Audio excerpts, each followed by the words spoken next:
We're still talking about the homeless, and this time in the city of Cape Town. It's under fire following reports of new bylaws that will allegedly see homeless people being fined for obstructing pavements. The Western Cape ANC says it's appalled by the report and described it as an attack on homelessness. Well, here to give us some clarity on this issue is Cape Town Mayoral Committee Member for Safety and Security, JP Smith. He's on the line for us this morning. JP, a very good morning to you. Is that what the city is doing? Are you fining homeless people for obstructing pavements? Well, ma'am, let's just start at the beginning, because I think the ANC have the most appalling track record in the metros they run on this, including once putting a bunch of homeless people on a bus and shipping them elsewhere. So as a political party, they have no moral high ground on this. But to deal with the issues, the city has got an extensive social development program. We rolled out our safe space. We're busy working on a second one where there's showers, toilets, and other amenities with hot water. We have over 700 EPWP jobs that we connect to homeless people, a reintegration unit that speaks to every homeless person on the street and offers them solutions, reintegration with family, etc. There are a lot of positive hard work. There's a lot of hard work being done to make sure that homeless people have options. Against the backdrop of this, we're also applying our bylaws as consistently to all the people of our city, and that includes homeless people. So with the bylaws that are in place, and I must tell you that those bylaws are significantly less draconian than the bylaws of other cities. When we drafted this, we put all the bylaws side by side. We looked at that stage what the ANC-run Joburg and Taquini and them were doing, and we said, well, that's not what we're willing to identify with. And we toned the bylaws down a lot. For instance, our bylaw only refers to aggressive begging, so to badger somebody continuously for a donation when they've said no, whereas the other bylaws simply refer to begging. Their fines were also much larger. So we try to purposely make our bylaws humane and considerate of circumstances on the street, but they must also be applied consistently, because we are seeing in these meetings night by night that I get called to by communities where I have to confront them and the issues.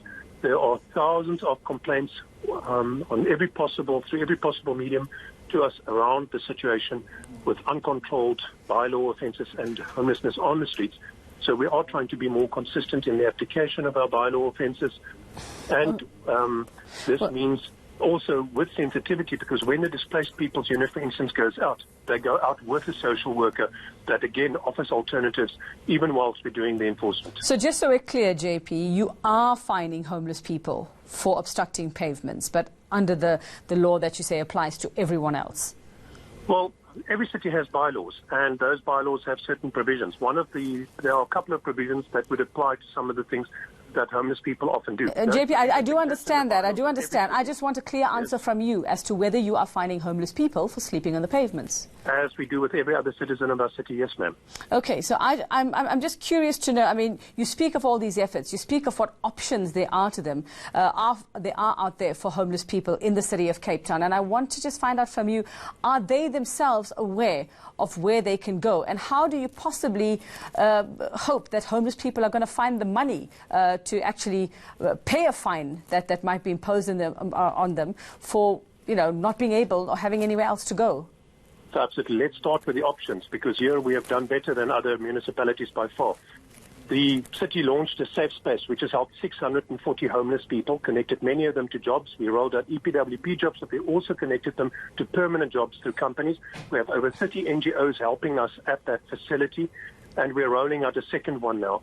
We work with our shelters. We have a winter readiness program during which we give extra food, blankets, and other amenities, toiletries, etc., to shelters so that they can augment their bed spaces over winter, and that means we have many more bed spaces to offer. So what are the... At the moment, these bed spaces are not exhausted, and the reintegration workers, the special team of social workers who go out and work with homeless people on the streets, so what are, JP, options to homeless people every single day. What are the efforts made to actually let them know, you know, when you're going out there, when officers or whoever enforces these laws goes out there, standing at that pavement, they're saying to this person, you are breaking a bylaw now and we're going to fine you. Do they say, can we take you to somewhere that is safer first? Are you telling them that first to say? Absolutely, ma'am. And then? Absolutely.